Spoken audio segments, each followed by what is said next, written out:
You're going to love this. I want to hear it. I'm objective. You're critical. Anico at the disco.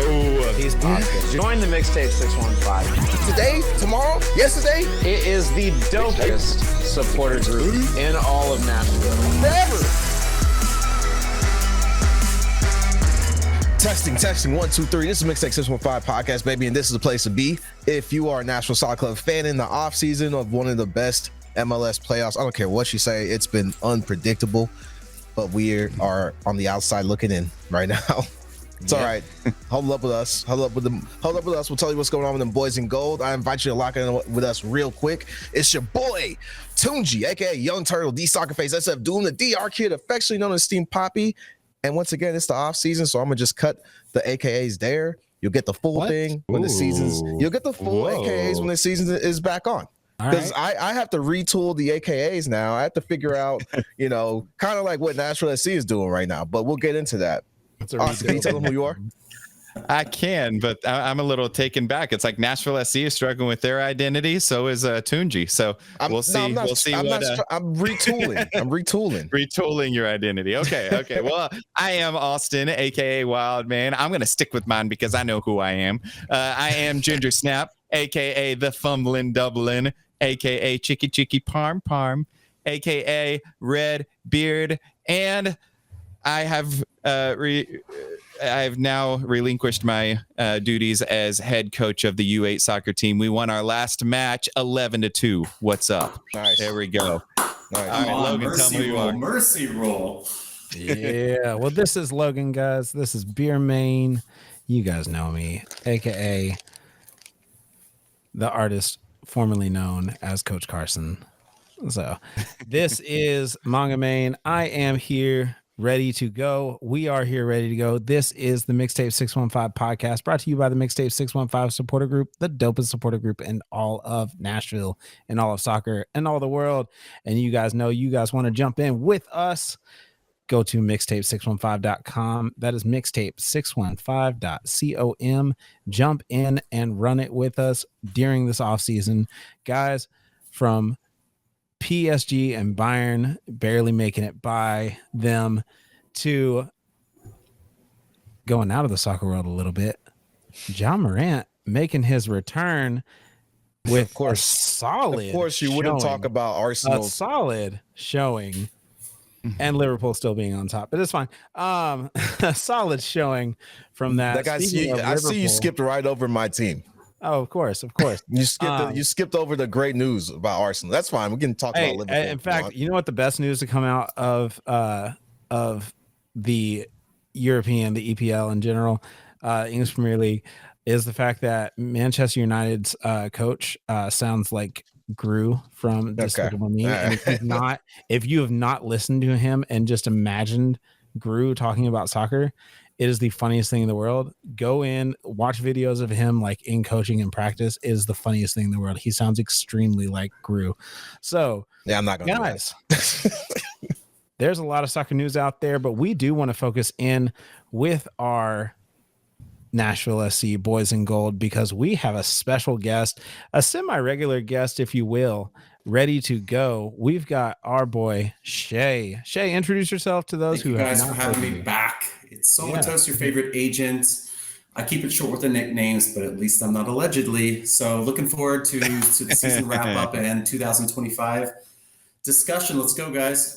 Yeah, absolutely. And so Nashville SC, it's been about 6 days now, I think, but they have announced a new signing. We knew this was coming. We talked last podcast about basically Nashville cleaning house, now like declining a lot of options, a lot of players going out of contract.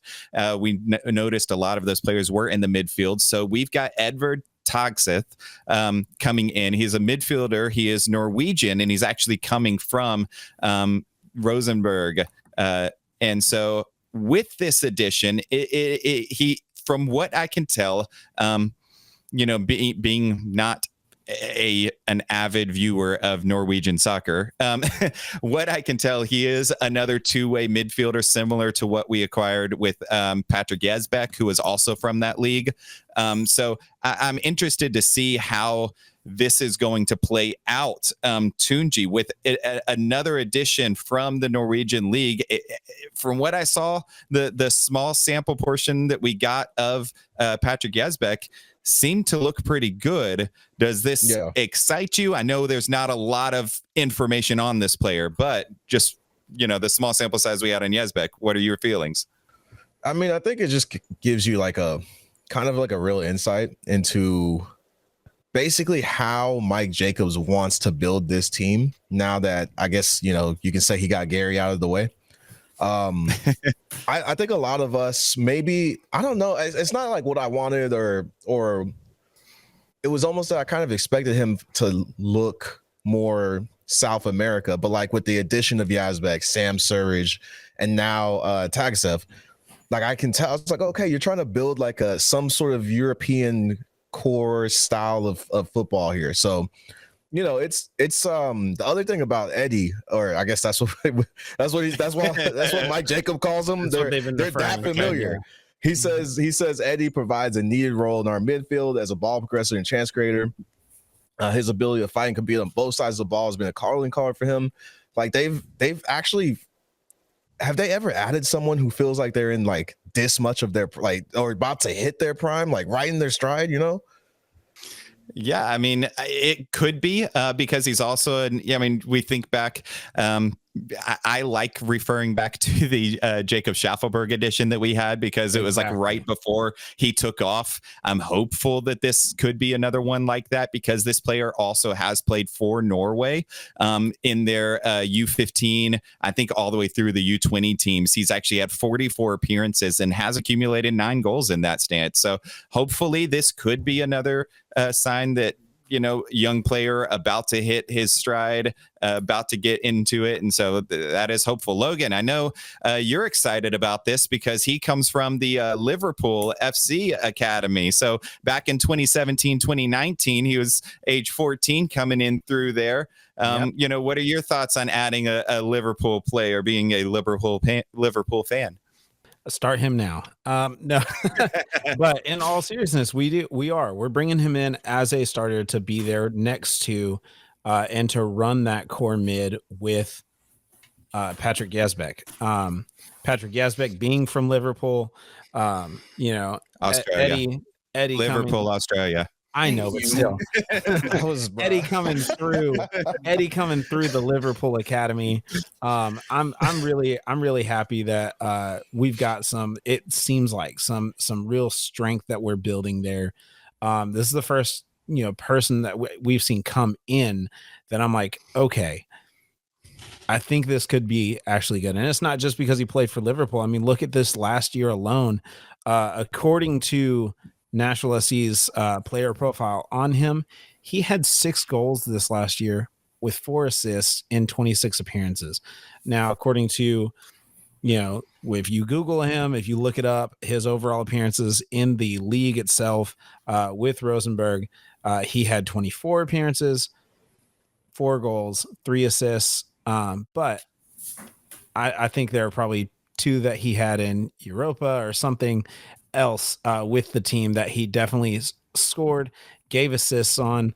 That's a big deal, man. He's coming in as not just a ball progressor, but coming in as somebody who's actively looking for chances to score, right? So you think he's going to be more what do we want to see with him? I don't know if it's if I want him to score more or it's like think about the match, the middle more. Yeah, think about the match that Drew Yearwood had against LA Galaxy at home.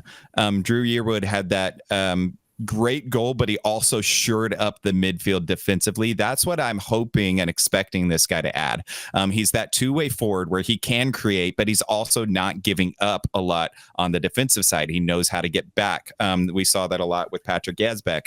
But Shea, coming at it from like an agent standpoint, what are you seeing in this addition for Nashville? Just what you know of the team as a whole and what you know just from BJ Callaghan as a coach. Well, it's a needed addition, right? One thing I love about this podcast is you guys are really good with player specifics, the strategy and how they fit within the team. That's not my strength being on this podcast. I like to give you the numbers and the rationale behind it. I would have to double check specifically if January would count as a league beginning, or if technically later on would count as a league beginning in 2025, and I'll explain why. He's 23 years old. He turns 24 in January. Okay. That, with that assumption that January 1st starts the new league, I have to check. I don't know. He qualifies for a young DP slot.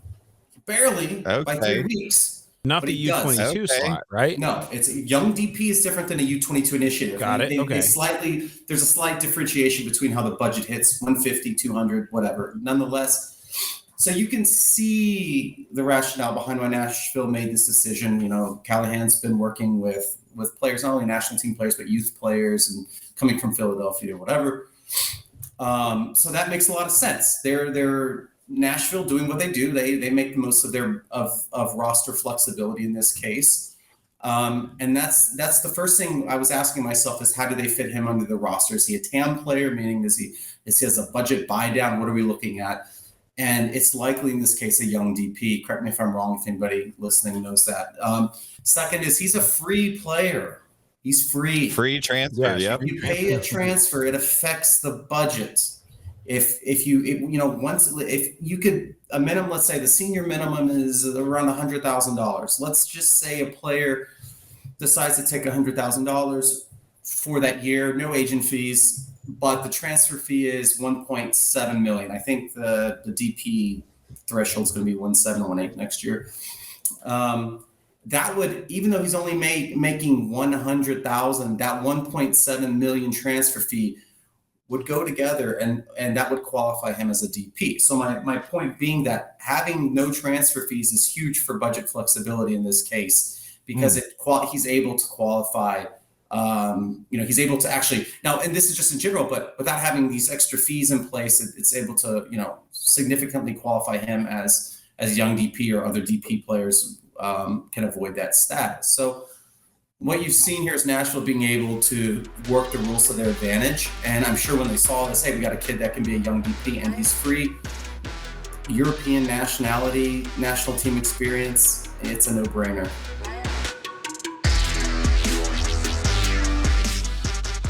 Are you tired of neck or back pain? Maybe it's shoulder pain or headaches get in the way of your busy life. Well, Christ Chiropractic is right here in Franklin, Tennessee, and they've been helping families and professionals live their best life for over 25 years. They specialize in spinal decompression therapy and chiropractic adjustments that are there to tackle the pain and get down to the root cause without drugs, without surgery. So whether it's stress from work or chasing your kids around, they have got you covered.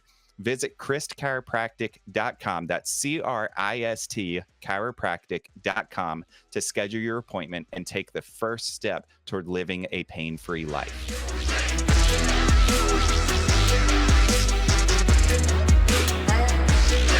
Notice this just with the additions that we've made since BJ Callaghan has come in.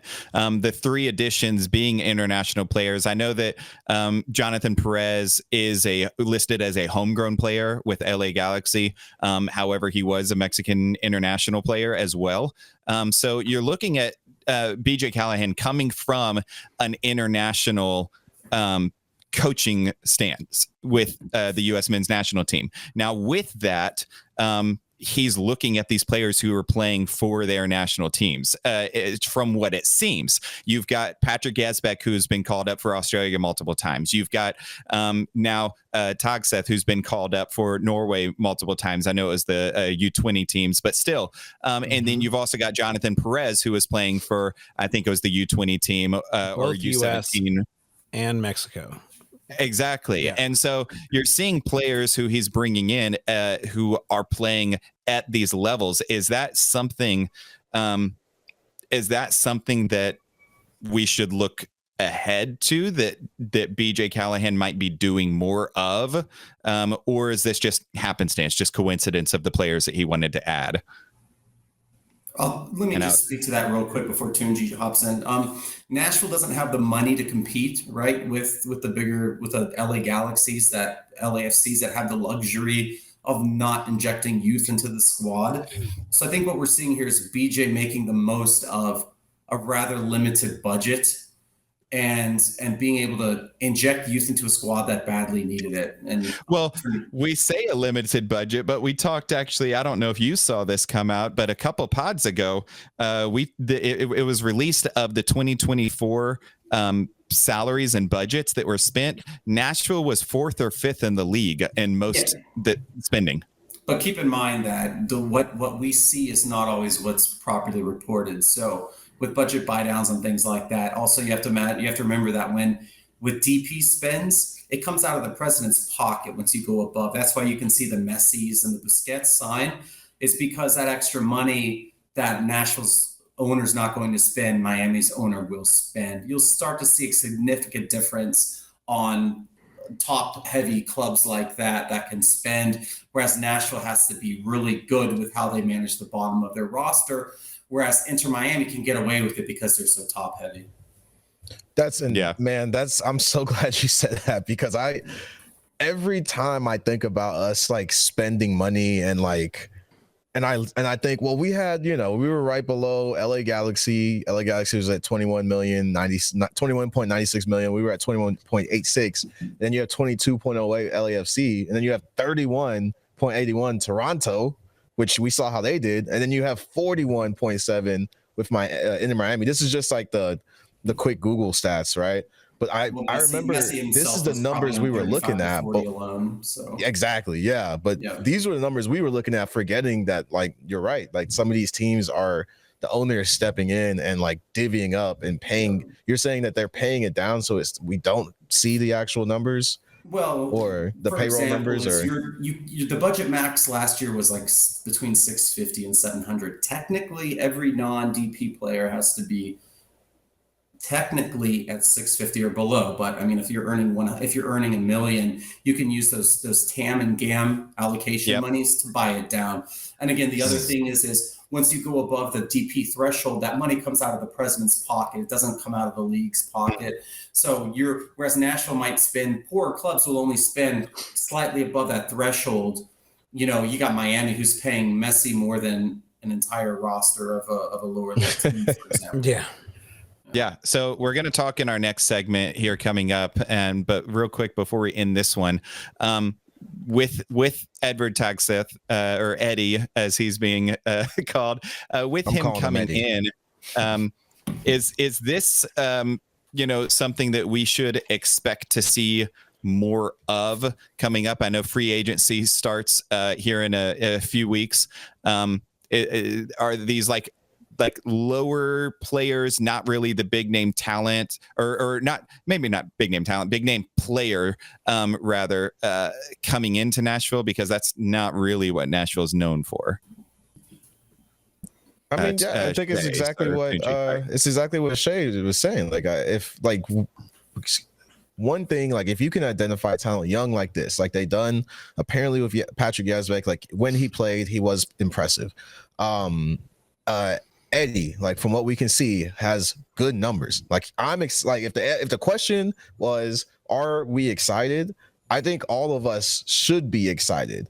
Bringing in a guy like this who looks polished enough to play. Like, yeah, he's probably not going to be right out the gate, like, jaw-droppingly awesome. But I think over the course of the season, I'm going to look back and be like, damn, I'm really glad we got this guy. Like, he's going to make some stuff happen that we haven't seen happen in the midfield since Dax left, or was unceremoniously shunted out by the administration. So he is assumed to be a number 6, and so he would fill that role. So but we are going to talk more about off-season priorities for Nashville coming up right after the break, so stick around.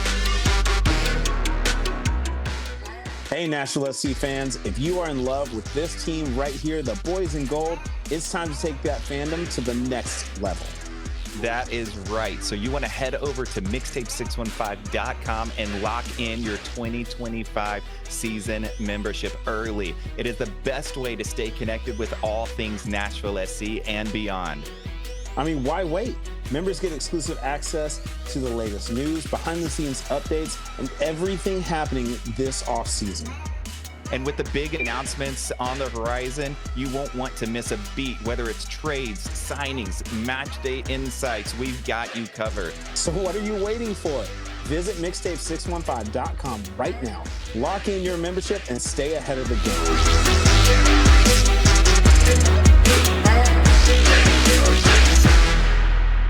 All right, we're back from being back from the last time we were back. That was pretty good. All right. So we talked a little bit about Eddie from Norway. We kind of got an understanding of, I think, the general like vibe towards that kind of signing.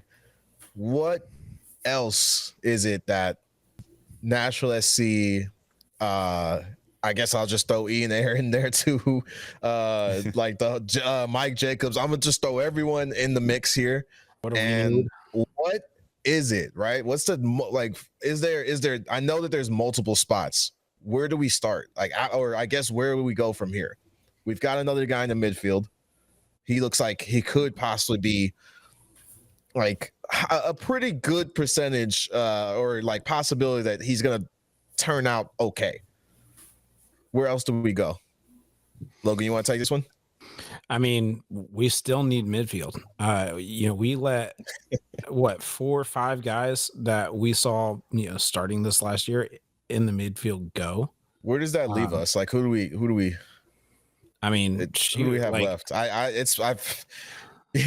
We've got so there are two guys. Sean Davis. There are two guys there are two guys that we saw injured that are coming back. Don't forget about them. We have Lucas McNaughton coming back. Okay, yeah. They announced that already.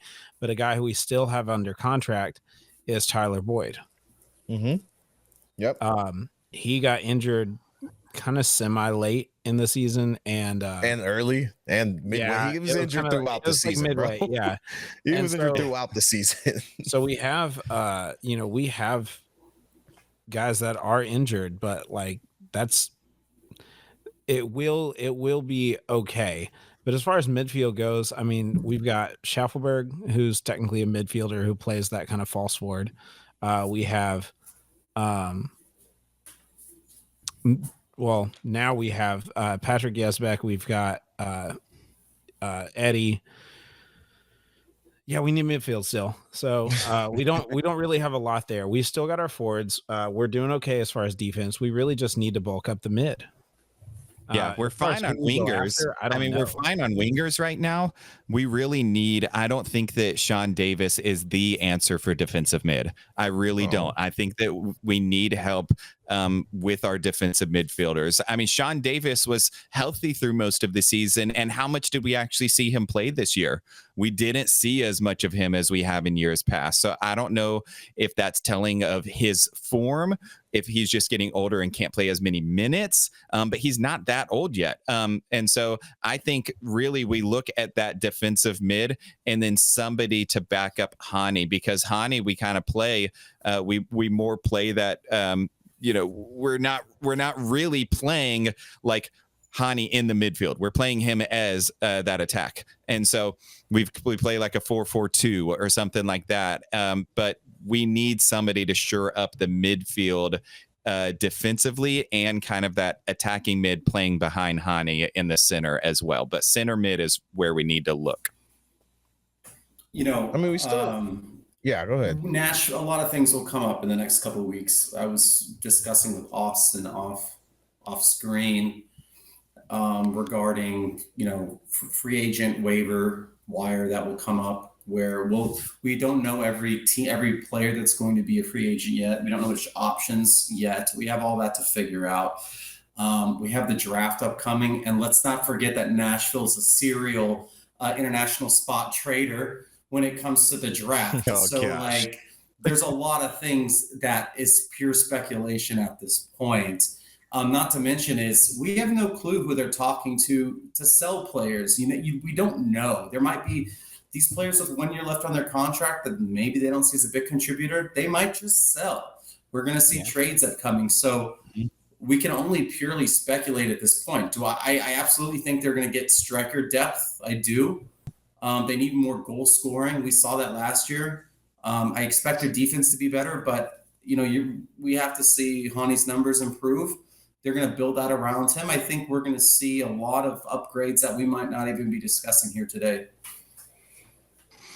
Yeah, no, for sure. Attacking is, I think in general, right? Like they just need backups of every, you know what I mean? Like depth has always been a problem. Depth has always felt like a problem with Nashville. Like one guy goes out and all of a sudden, like the whole back line is in disarray. You know what I'm saying? Whether it was Walker or who's the other? Was it McNaughton? When McNaughty went out, you know what I mean? Like that's when the back line just felt like everything just felt like it fell apart, dude. But we still we started playing five in the back. yeah. And I think and guys still we're conceding goals. with the draft, Nashville's picking pretty early. I wouldn't be surprised. Correct me if I'm wrong. I believe they're going to be picking early. Look at a goalkeeper. That's a great time to become a college goalkeeper. We have, we've dropped. Didn't we just drop Martino?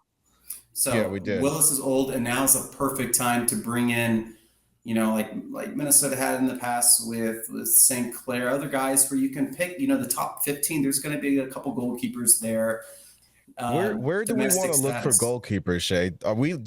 Should we be looking in college? I think I heard you were about to say something like that because I never even thought about that. The top college goalkeepers that you would find in the top 15 of the draft can turn out very good. I mean, if they're domestic status, I mean, I would say top 2 to 3. I just realized United States has a pretty good record with like producing goalkeepers, like international goalkeepers. Yeah, I mean they've done pretty good, not as great as they have in the past lately. I mean, we don't technically have a number one for a national team right now, a real true number one like we've always had. Yeah. Since the days of Casey Keller, whatever. You're saying Matt Turner isn't a number one. He wasn't playing. These guys. Yeah, it's been rough for Matt Turner, bro. It's been rough for him. So yeah. Zach Steffen's back in the MLS. He didn't produce when he was in England and didn't do so well for the U.S. national team. But if you look around the league, you can find a lot of goalkeepers out of the college ranks have done very well. And you're not going to see, these academy or MLS2 guys come up and be ready to go, but you might find a college guy that just could be ready within 6 months. And that's what we're struggling with right now, just with Elliot Panico. He's just not really challenged Willis. I mean, if I'm not mistaken, did he come? How long has he been with? He came out of the Northeast, maybe, but he's been here since the beginning of Nashville, but I don't know where he came from. He was a late first round pick, maybe second round. So even coming out of college, I don't think he was penned to be a number one.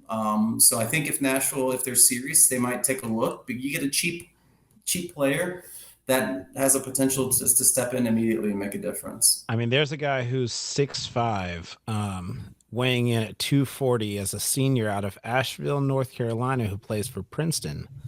Goalie. His name is William Watson. That's definitely somebody to watch out for. He's the number one ranked goalie in the U.S. college. Yeah. Okay. He is. Yeah. That's coming into the preseason. He was number one preseason. You heard it here. 2024. You heard it here first, Mixtape 615 listeners. Look out for a goalkeeper in the draft. I mean, I think if they go goalkeeper, I think they go first pick. But listen, I want to kind of bring it back to the giving Hani some help, right? That's actually I never thought about. Hani needs help because when Hani scores, like when he plays and he only scores like less than what he's been scoring the previous years, like what happened this year, we know that the whole team breaks down. So, but we have Rubens. We didn't give Ajego a contract, right? We declined it. No, we declined his, and that freed up an international slot, which I think we just used. Okay. Do you know what's going on with Isaiah Jones right now? Isaiah Jones is a homegrown. He's signed, I think, through 2026. Is that not help? Like I know he's not. They're not like quite ready, but like these guys are guys that we've we've made moves on. What's going on with the younger talent? Do we have to go out right now and spend money on a like a well-known attacker? So like we've got our younger players, which I think are good. Adding the Patrick Yazbek, adding the Tagseth. I mean, right now, a player who I can think of that's out of contract now. I think the deadline, it'll probably be the day that this releases. But as of recording, the deadline is tomorrow for the clubs to actually make their decision on these contracts. But I know that Victor Wanyama from Montreal is technically out of contract as long as they don't look at re-signing him or working out a new deal. Adding somebody like that who gives us a little bit of more of that maturity. He did play in Europe as well, in the EPL, I believe. And so when you look at somebody like that, he may not be giving us all the minutes, but he can really, really help bring up the maturity level of some of these young players by having just that solid guy in the center mid. Let's wrap another episode. Before we do, Shea, thank you again for coming on here. We love having you and your insight just as an agent. Before we close this segment out, are there any final thoughts on what Nashville, what we as Mixtape 615 and Nashville SC fans should look out for in this coming free agency season here in a couple weeks? Ooh, it's tough. I mean, they have their DPs filled out.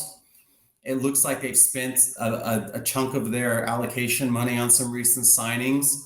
I think we're looking, unless we see some drastic changes, probably a lot of depth pieces. I think it's going to be hard to bring in playmakers at this point. I think they've committed to that already, but I think we're going to see some significant pieces added that will carry the roster. Maybe not be playmakers, but carry the roster.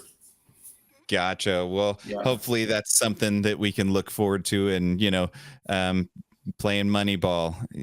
Hopefully that helps us get back to the playoffs. But we're going to wrap another episode of Mixtape 615, guys. So big love to all of you for sticking with us, listening in. We could not do this without you guys. We're going to be coming at you throughout the off season, so make sure to tune in. We're trying to get you the most up-to-date news that we can as fans, as well as avid Nashville SC lovers. Special shout out to our ace producer, Doug Branson. Guys, keeping us going through the off season as well. Don't forget to stay connected. Hit us up at mixtape615.com. Make sure to renew for the 2025 season early. Get your spot set. And hit us up on all of our socials, on Instagram, on Facebook, on X, all of that good stuff. You can hit us up at Mixtape 615. And for all of our video content, you know where to find us. Hit us up at Mixtape 615 Pod on YouTube. Big shout out to one of our sponsors of this podcast, Christ Chiropractic.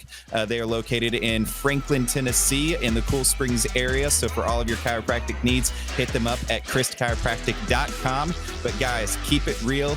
Keep it vibing, and until next episode, Mixtape 615 is signing off.